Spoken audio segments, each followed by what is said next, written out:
Am I the a-hole for wanting my fiancé to have dandelion in her wedding bouquet? I need to know if I'm in the wrong here. I, 29 male, am getting married to my fiancé, 31 female. As a kid, it was always a running joke between my mom and I that if she got married, she would have dandelions at the wedding. They would be in her bouquet, the decorations everywhere. Sadly, my mom won't be at my wedding. She's declining fast and probably won't make it another month. So, I want dandelions to be at the wedding to symbolize her. I went to my fiancé with this as she is doing most of the planning and told her that I want some dandelions in her bouquet and on table decorations. She made a face and told me those flowers won't hold up for it. I told her we could get fake ones off Amazon or somewhere. She told me she will not have weeds in all of the wedding photos. I was shocked and we started arguing, but got nowhere. I left to cool off and her maid of honor called me and told me I was a jerk, that the weed has no place at the wedding. And how dare I ask her to walk down with something my mom wanted to do at her wedding? Am I the a-hole? Now for the top comments before the mini update. So your fiancé refuses to have even one dandelion as a tribute to your dying mother? She sounds cold AF. Not the a-hole. If this were me, I would be getting married tomorrow in the hospital room or wherever my significant other's mother was while she's still here, surrounded by as many dandelions as possible. Having another ceremony/reception etc. later with everyone else is always an option. Not the a-hole, but do reconsider this relationship OP. Massive red flag. Not the a-hole. Get one and place it in your boutonniere. That way, you are honoring your mom, and it will be in all the pictures. Go on Google Pictures or Pinterest to show how it can be done tastefully. This is great. Also, if your bride-to-be won't bend an inch to honor your mom while she's dying, then she's an a-hole. It's not that big of a deal to put a less glamorous flowers into the decor. I bet most professional decorators/florists would take up the challenge to make it look good. Not the a-hole. It strikes me that the bride was all no, and not even let's find a solution. There are plenty of options if she doesn't want a live dandelion in her bouquet, like maybe a little pin or keychain if one attached to whatever is keeping the bouquet together. Not the a-hole. Weed is a subjective term and this means a lot to you. She can't make one compromise for something that's really important to you because her aesthetic matters more? That does not bode well for your marriage. You sure this lady is the one? Also, whenever you do get married, you should also put a dandelion pinned to your lapel or something so you can represent your mom too. Edit/update. I went back to talk to her with all of the suggestions. I really liked the dandelion on the plate from my mom or the dandelion lights. We were going to have a light wall, and it would be easy to switch out since we give the person the lights we want. Anyways, I asked if she knew maid of honor called me and she was surprised by that. I also asked if this is my wedding too, or should I just be happy not to have a say? She was quiet at that. I then asked why we can't compromise somewhere for the dandelions. Why they can't be anywhere? Well, she doesn't like my mother. I have been spending a lot of time with her recently and she feels neglected. She doesn't want to be reminded about my mother on what is supposed to be the happiest day of her life. I don't know where to go from here. Next story. Am I the a-hole for wanting to pay down my house instead of spending on a vacation for my boyfriend and I when I got a major pay bump? I just job hopped and landed a job at a frankly ridiculous salary. I went from making $120K from doing software engineering to $310K in a senior systems engineering role, plus a sign-on bonus and stock options. It's a startup company that's high risk, high reward. So it's a gamble if the company will still exist in a few years, but for now it's great. I decided I didn't want to change my lifestyle at all, since the money is probably temporary. So, I kept on spending like usual and just put all the extra money into maxing out my retirement savings and paying down my house. I've also been in a relationship with my boyfriend Jason for about a year and a half. He makes about 90K, so he's doing really well himself. We're both in a low cost of living rural area, and he's still making a lot more than average here. But after I got a new job, he started being really critical of how I spend, or don't spend. Like I wanted to build a sunroom gazebo for my house. So I went to the construction material recycling and reuse center to buy some lumber and some vintage windows to make it. Woodworking and DIY is genuinely a hobby of mine, but my boyfriend made fun of me for still going to the junkyard to build the gazebo even when I could afford to hire a contractor. But the bigger fight has been about a vacation. We'd planned to do a road trip in the summer, camping most of the way, and staying in hotels a night or two a week to shower and stay near cities we visit. But after I got the new job, he wants to stay in hotels every night. I was kinda stressed about that because I don't want to start spending like I always have this kind of cash flow and have that lifestyle creep, since I know it might not last, and I don't want to feel disappointed or struggle when I have to scale back my spending. So it was really important to me to just put away whatever extra money that's temporarily coming through for the future. But my boyfriend told me I was being ridiculous, wanting to sleep on the ground at our vacation when I was making so much. I said I love camping. I was looking forward to all the camping and hiking and climbing we'd planned. And he just kinda snapped at me saying that I seem to love everything that's cheap or free, and it's kinda entitled honestly. I said if anyone's acting entitled, it's honestly him, when he just wanted me to pay for something he didn't even ask if I wanted, didn't even offer to split the cost or anything. It's like he just saw me making more and decided he wanted to spend it. We had this big fight where he said I was all me, only caring about my house and my retirement, and how I'd spend thousands a month paying my mortgage faster than I need to, but wouldn't even do the minimum to make our vacation nice. Am I the a-hole for wanting to use the money coming in from a new job to save for the future? Your boyfriend sounds like he has extremely different financial values from you. The concerning thing here is that he refuses to respect your financial values and seek to impose his on you. He absolutely feels entitled to your money. It's fantastic this happened now, because he's showing you who he is before the relationship gets more serious. End it. This isn't the guy. Not the a-hole. OP, you don't have to pay for any fancy vacation if you don't want to, but this is more than that. It's about incompatibility with a change of circumstances and entitlement on his part. If you lose your high-paying job tomorrow, will he make good of all the money he made you spend on a vacation the way he wanted? I think the answer is no.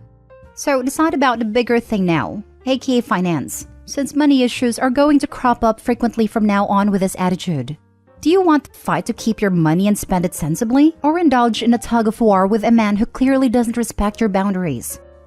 The fact that he's seeing paying off a mortgage and saving for retirement as entitled is a big red flag. Either he doesn't see this relationship lasting long-term, because otherwise, solid investments like real estate and retirement savings would eventually benefit them both. Or he doesn't think that planning for the future is valid. Yeah, to be honest, it sounds more like he's saying, you're getting all this money and you're not spending it on me. You're selfish. Kinda entitled. Not the a-hole. It's your job, your money, and pretty rude for your boyfriend to decide how you should spend it. If he wants to be a big spender, he should find a job where he makes more.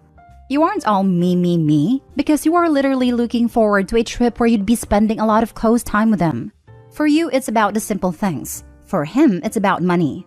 Your money. Exactly. Plus, I think OP's being really smart with her money here. With the way things are in this current economy, I think being careful about where you spend your money is a necessity. Paying off the debt as soon as you can is what everyone should try to do, so not the a-hole. And if OP wants a future with her boyfriend, then she should have an open and serious discussion about financial priorities, so that both of you are on the same page about your spending habits and expectations towards each other. Next story. Am I the a-hole for calling my girlfriend disgusting and telling her she should be ashamed when she was crying? I'm a 40-year-old man and my girlfriend of a year is 38. She has a daughter from a previous partner who is 14 and a freshman in high school. I went over there yesterday to find my girlfriend crying. I tried to figure out what was going on and where I can help when she told me she was crying about her daughter and how she's doing in school. I love her daughter. She's the sweetest girl ever. And I wish my daughters were as well behaved as her. If I have to describe her daughter, she has a nice friend group, does not have troubles with bullies, and generally seems very happy. I bet you're wondering why her mother would be crying if this was the case. My girlfriend was crying because her daughter is not the popular athlete, cheerleader, homecoming queen that she was in school. Her daughter marches to the beat of her own drum, which I think is the best anyone can hope for. Yes, she's a little bit dorky, but her own mother referred to her as a loser during this crying fit. She's very into anime. Her and some friends actually started an anime club at their school, Pokemon and video games. Most of her wardrobe is black t-shirts with anime or video game characters on them. Again, she's a happy kid. She's got her social circle who all have similar interests. It's just not the circle her mom wishes she was in. Here are some quotes from her during this that turned me red, I never would have imagined my daughter would be a dweeb. She needs to grow out of this before college. And my personal favorite, I wouldn't have been caught dead with kids that look like that. I called her disgusting and told her she should be ashamed of herself. I said her daughter is happy, and how would she feel to hear her mom crying about her perceived popularity?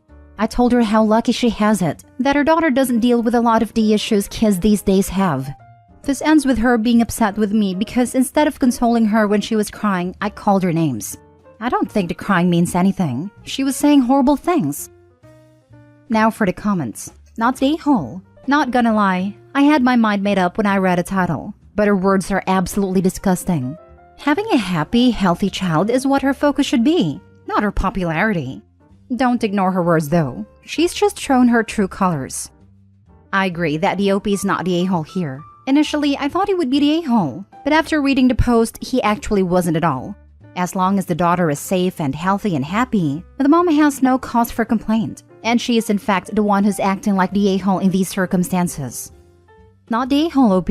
Calling your girlfriend disgusting is not only not going too far. In my opinion, it doesn't go far enough to describe her hateful attitude towards her daughter. Cheers to you, OP, the boyfriend, for accepting, supporting, and loving this child more than her actual mother. Make sure the daughter knows this, because I feel like it's only a matter of time before her own mother starts bullying her and trying to force her to be an exact copy of what she was in high school, if she hasn't already done so. I mean, for crying out loud. This woman seems more focused on treating her daughter like she's a trophy child than as her daughter, and that's just deplorable. I don't think her mom would go that far to start making things difficult for her daughter, but it is clearly eating her up inside. She's very conscious about what she thinks other people think of her. Info, have you just been ignoring a bunch of red flags for a year? There's no way you haven't previously noticed that your girlfriend is superficial and immature, to the point where she would crap talk about her own daughter. Do us all a favor and wait for this post to get more responses and then show it to your girlfriend. I have. I guess it's not frequent enough for me to believe there's a pattern. I've always treated them as one-off instances. Maybe I am wrong. Last story. Am I the a-hole for not letting my brother's girlfriend sit with us at my wedding? So I just got married and I've been planning this wedding for almost 2 years, and I wanted it to be perfect. My brother was best man. My sisters were bridesmaids, and my brother had been with his girlfriend for a while. She still hasn't warmed up to me, and frankly, it seems like she doesn't like me, but I invited her as a guest anyway. After the ceremony, I specifically wanted the bridesmaids, maid of honor, best man, and groomsmen to be seated with my husband and I, at least until the photographers were done catching candid shots. My brother went to pull up a chair for his girlfriend and I asked him not to. We needed to keep the colors matching and numbers, even for the photos. His girlfriend looked offended, so I told her it'd only take a few minutes and then she could join us. But right now, she just needed to stay out of the shots.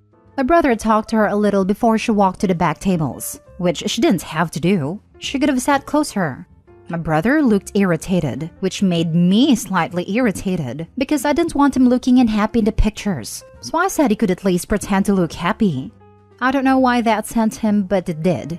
He went off about her being shy and already feeling unwelcome in the family, and I'm not making it easy for her. I told him it didn't seem like she was happy to be here anyway. She doesn't seem like she wants to be part of this family at all. And frankly, I didn't want her unhappy expression to be permanently displayed in pictures of what's supposed to be a happy occasion. Then he storms off and sits with her. I was pissed. This was supposed to be my day. It wasn't about her. Maid is sitting at the table and even in the pictures anyway, but they still turned out okay.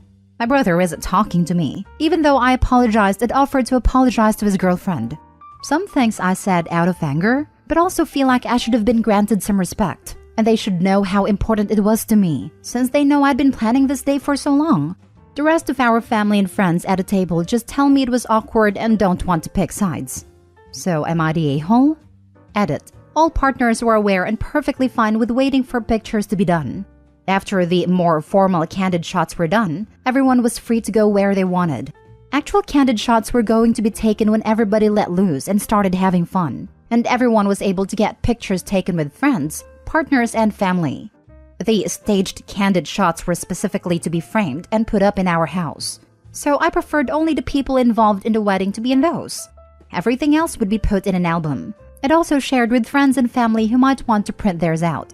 My brother and his girlfriend are still in many of the pictures, For the record, I don't think she was actively trying to get in the shot or mess anything up. My brother and his girlfriend have been together around a year, and for anyone confused by the staged candid photos, I understand it sounds pretentious, but it's not easy taking actual candid shots of 10 people without at least one person looking like they're in the middle of a sneeze or something. I thought it was common etiquette that only the wedding party sit at a head table. I don't recall being at a wedding where that was not the case. Not the hall. We had 2 head tables because we wanted our wedding party dates with our partners. It also helped when one of the bridesmaids was engaged to a groomsman. But I have been to more than plenty of weddings where my wife was in the bridal party and had to sit with other people. Once the dancing starts, everyone moves around. But I will say with digital pictures, the photographer usually takes way more pictures than you could possibly fill an album with. So there really was no harm in having her in a picture at the head table, when you can take another with her not in it.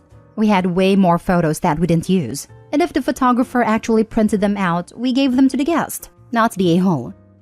Not the a-hole. No one wants a random ex-girlfriend of their sibling in the wedding photo on their wall. Yep, no one wants to say this, but at a time the sibling/friend will beg to have their partner in the photo, and then a year later will beg to have the photo taken down or edited to remove the ex they now hate. She only wanted a girlfriend not to be in a few photos of the wedding party, who were all wearing matching outfits.